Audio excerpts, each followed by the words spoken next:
Separar as finanças pessoais das finanças da empresa. Por que todo mundo fala que isso é importante? Será mesmo? Será que eu realmente preciso separar tudo? Pois é. Se você tem alguma dúvida a respeito disso, desse negócio de ficar misturando as finanças pessoais com as finanças da empresa, fica comigo até o final desse vídeo, porque eu vou te responder todas elas. Roda a vinheta aí, editor. Ó, quem diria, hein? Estaria falando uma coisa dessa um dia. Caraca.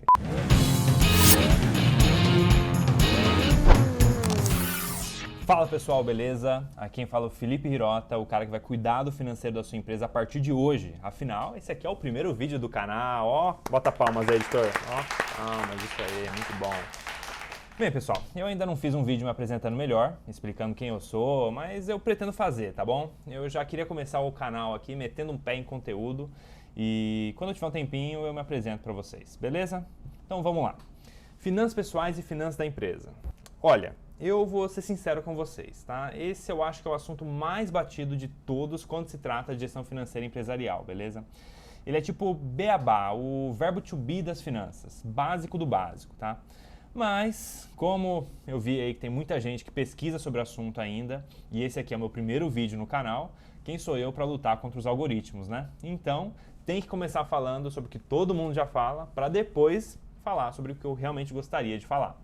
Só que tem uma coisa. Eu sou meio teimoso, eu sou meio metódico, então eu queria pegar esse assunto que já está batido e tentar dar uma aprofundada nele, trazer uma visão um pouquinho diferente do assunto. Talvez até um pouco delicada, viu? Mas vamos lá. Primeiro ponto. Por que dizem que é tão importante assim separar as finanças pessoais das finanças da empresa? Bem, os consultores, youtubers de finanças, seu irmão, sua mãe, eles te falam isso porque eles te amam e eles querem o seu bem. Então assim, já te adianto, tá? Já parta do princípio que eles estão certos. No entanto, ao final desse vídeo, eu vou te explicar por que as coisas não precisam ficar necessariamente tudo separadinho assim, tá? Mas tem que ficar até o final do vídeo, viu?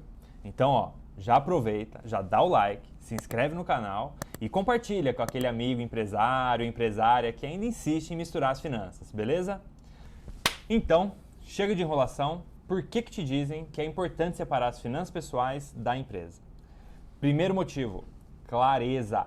Quando você separa as finanças da sua vida pessoal das finanças da sua empresa, separa as contas bancárias, paga todas as suas despesas pessoais na conta pessoal e todas as despesas da empresa na conta da empresa, você consegue ter muito mais clareza dos números do seu negócio, porque já está tudo organizado de forma separada. Ou seja, quando você olha a conta bancária da sua empresa, você sabe que ali só tem coisa da empresa. Então, se o resultado não estiver bom, você já sabe de bate-pronto que é algum problema na lucratividade do seu negócio. Se você mistura tudo, você começa a perder a clareza dos números. A análise começa a ficar mais complicada, porque você não consegue mais responder de bate-pronto se o prejuízo está vindo da operação da sua empresa ou se é o sócio que é um gastão. Segundo motivo, planejamento. Vamos lá. Se você mistura demais as suas finanças pessoais com as finanças da empresa, porque assim, né? Tem níveis. Tem gente que mistura só um pouquinho, paga só uma conta pela empresa e acabou. Mas tem gente que parece que nunca ouviu falar do termo pessoa jurídica. Parece que teve uma fusão nuclear do dinheiro pessoal com o dinheiro da empresa. E aí, vira tudo uma maçaroca só. Nossa, maçaroca? Caraca, de onde veio essa palavra? Bem, então, se você é essa pessoa, é muito provável que você não faça ideia do quanto você ganha, nem do quanto você gasta na sua pessoa física e muito menos do quanto a sua empresa lucra. Por conta disso, você não consegue planejar nem a sua vida pessoal e nem a da empresa. Então fica impossível de planejar o futuro. Terceiro motivo, estabilidade. Quando você separa as finanças pessoais da empresa, você garante estabilidade de fluxo de caixa para os dois lados. Por quê? Porque você vai definir um valor fixo de retirada dos sócios ou o famoso prolabore. Prolabore, para quem não sabe, tá? É aquele salário dos donos ou sócios que trabalham na empresa, beleza? Além disso, você também vai definir um dia pré-determinado para fazer essa retirada, tá? Depois que você faz isso, olha o que acontece. Por um lado, a empresa sabe exatamente o valor e o dia que ela vai ter que pagar aos sócios. E por outro lado, os sócios sabem exatamente o valor e o dia em que eles vão receber o salário deles na conta pessoal. Ou seja, você gera estabilidade tanto no fluxo de caixa da empresa quanto no fluxo de caixa das pessoas físicas. Todo mês, esses valores se repetem da mesma forma, não existe mais variação. Todo aquele caos de um dia paga uma coisa, outro dia paga outra, aí você já não sabe mais por que num mês foi 8, no outro mês foi 5 e no outro mês foi 3, tudo isso acaba. os dois lados, tanto a pessoa jurídica quanto a pessoa física, ficam estáveis. E quanto mais estabilidade, mais fácil fica de fazer planejamento financeiro. Porque os valores sempre se repetem. Então você consegue projetar com facilidade. Porque você sabe exatamente quanto e quando o dinheiro vai entrar ou vai sair. Então beleza, você escutou tudo isso que eu acabei de falar e agora está pensando assim, ok, até concordo com os argumentos, mas será que eu realmente preciso separar tudo tão certinho assim? E aí eu te digo, não é obrigatoriamente necessário separar tudo e completamente as finanças pessoais da empresa não, tá? No entanto, caso você opte por não separar, você vai ter muito mais trabalho para conseguir controlar e analisar os números do seu negócio de um jeito minimamente adequado, viu? E eu vou te explicar o porquê. Supondo que você não consiga ou não queira separar as finanças pessoais da empresa por qualquer motivo, mas pelo menos tenha o básico do controle financeiro que toda empresa deveria ter, que é um controle de fluxo de caixa, onde toda a movimentação financeira é classificada de acordo com um plano de contas e conciliado com os extratos bancários e movimentação de caixa, tá? Olha, se você não tem esse controle de fluxo de caixa, ou pior, não entendeu nada do que eu falei agora, recomendo fortemente que você separe as finanças e ponto final, beleza? Mas também não precisa ficar desesperado, tá? A ideia desse canal é justamente te ajudar a resolver todos esses problemas na sua empresa. Não tudo num único vídeo, né? Mas aos pouquinhos, conforme for postando aí. Então aproveita, já se inscreve para receber os próximos conteúdos que eu vou postar aqui, viu? Mas voltando. Supondo que você tenha esse controle mínimo de fluxo de caixa que eu comentei na sua empresa, tá? Você vai ter que ficar atento pelo menos aos seguintes casos. Primeiro caso, despesa pessoal que você paga pela conta da empresa. Nesse caso, toda despesa da sua vida pessoal que você paga usando o dinheiro da sua empresa, você precisa classificar como sendo uma retirada dos sócios ou prolabore. Ou seja, toda vez que você paga uma conta pessoal pela sua empresa, é como se você estivesse retirando uma parte do seu salário já. Você jamais classifica uma despesa pessoal como sendo uma despesa da empresa, viu? Senão, na hora de analisar o resultado, os números vão ficar todos distorcidos. Segundo caso, despesa da empresa que você paga pela conta pessoal. Esse é menos comum, mas de vez em quando acontece também, que é quando você paga uma despesa da empresa usando o dinheiro da sua conta pessoal. Ou seja, essa despesa da empresa não aparece lá no extrato bancário ou na movimentação de caixa dela. É como se ela estivesse lucrando mais, porque basicamente é como se ela estivesse gastando menos, né? Olha que beleza.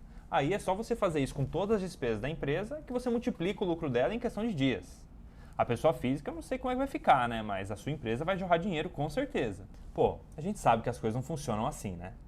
Nesse caso, para evitar esse tipo de ilusão, você precisa fazer o que a gente chama de lançamento virtual no controle financeiro da sua empresa, que é basicamente criar uma movimentação financeira de mentirinha lá no fluxo de caixa do seu negócio. Ou seja, essa despesa ela não foi de fato realizada pela sua empresa, mas você precisa fingir que foi para manter tudo bem organizado e classificadinho. E como é que você faz isso? Essa despesa da empresa que você pagou pela sua conta pessoal, você vai incluir no fluxo de caixa da sua empresa, como se realmente tivesse sido pago pela empresa mesmo. Só que aí vai acontecer um problema, porque você está lançando no caixa da empresa um pagamento que não existiu na realidade. Então vai dar diferença no saldo do caixa no final, concorda? O saldo do seu controle financeiro vai ficar diferente do saldo real que você tem no caixa. Para resolver isso, o que você faz? Você lança exatamente o mesmo valor, só que dessa vez positivo, como aporte dos sócios. Ou seja, um lançamento vai zerar o outro, o saldo vai ficar certinho e todos os lançamentos ficam cadastrados corretamente. Basicamente, você fingiu que o dinheiro saiu da conta do sócio, entrou na conta da empresa e depois a empresa pagou a despesa que de fato era dela. Porque essa seria a maneira correta de fazer esse pagamento mesmo. Bem, seguindo essas duas regrinhas, por mais que você misture as finanças pessoais com as finanças da empresa, ainda assim você vai conseguir classificar tudo nas categorias certas e depois vai poder analisar o resultado de maneira correta. Só que vocês perceberam como fica complicado manter tudo isso em ordem quando você mistura as finanças? E outra, por mais que você até consiga fazer tudo isso certinho, sem esquecer de nada, você ainda vai ter o problema que é a falta de estabilidade no fluxo de caixa. Porque as despesas podem variar no mês a mês. Ora você paga pela empresa, ora você paga pela pessoa física. Então o prolabore ou as retiradas e os aportes dos sócios viram uma grande confusão. Cada mês os sócios tiram um valor diferente da empresa. E por não ter estabilidade, você não consegue fazer planejamento financeiro depois.